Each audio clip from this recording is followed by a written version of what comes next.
Hello everyone, Max here with Fiction Rant, bringing you part 6 of my series discussing the Borg vs. Cybermen contest. This part will cover the unique advantages of each faction. In this case, both factions actually share a few advantages, so they're not really unique, at least against each other, but they are defining features of each faction. I'll be also rehashing a few things I've covered in previous sections, but that's only because these elements are unique to these factions in particular and can be defining aspects in their respective universes. Starting with the Borg, they have the full suite of Star Trek technology at a very high level of advancement. This means they have energy weapons, torpedoes, transporters, and their own kind of shielding. Borg are actually a bit odd as far as shielding is concerned, since they don't really bother shielding their ships, since they can self-repair and absorb a huge amount of punishment anyway. They do, however, shield their drones, and these shields are capable of adapting to incoming damage, rendering all other drones immune to that specific kind of attack permanently. There's a few limitations to this, such as catastrophic damage, but for the most part, Borg adaptation makes them really resilient. Something fundamental to the Borg, which is both their greatest strength and one of their biggest weaknesses, is that they are adaptive but not innovative. What this means is that when they encounter a new technology, they can adapt and integrate the new tech at an insane rate, but if they can't assimilate something, they can't figure out how to do it on their own, and they can't work out alternative solutions to problems. They have to assimilate it, then they learn.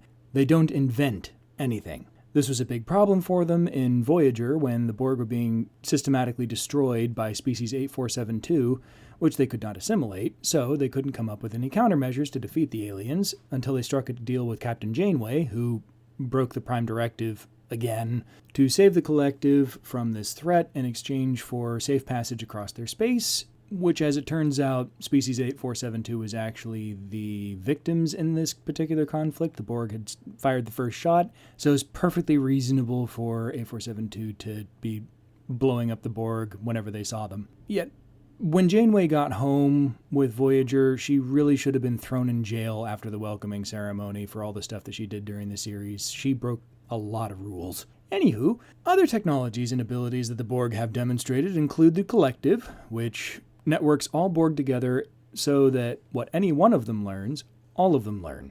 They've also demonstrated the ability to travel through time, though they're apparently pretty reluctant to do so that often for some reason. Finally, they can travel at incredible speed across the galaxy using transwarp, which requires a network of pre-existing corridors, but once they have those, they can move about really fast.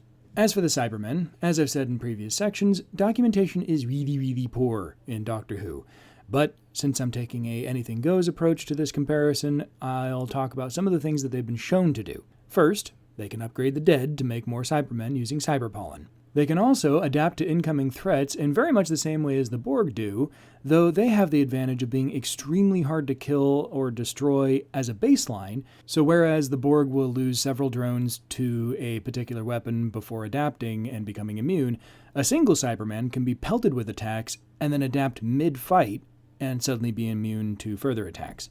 This adaptation is so potent, in fact, that it was stated in the episode Nightmare in Silver, where we see this ability for the first and last time, that the Empire of Mankind's response to the discovery of a single Cyberman on a planet was basically just blow up the planet to keep it from making more Cybermen and spreading.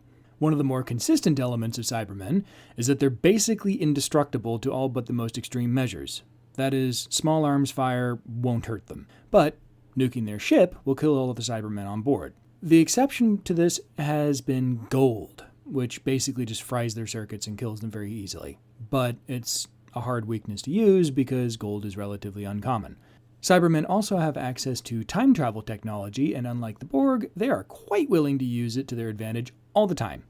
Though it's stated that their ability to time travel is very crude, whatever that means. In fact, one of the things I was able to dig up is the statement that if the Cybermen ever managed to refine their time travel to not be so crude, they'd rival the Daleks. Which, considering the Daleks, if you know anything about Doctor Who, the Daleks are the biggest bad guys, recurring villains that show up in the series. They're capable of building super weapons that will destroy everything non-Dalek in every universe simultaneously. So if the Cybermen can contend with that, given an improved single technology, they're pretty scary.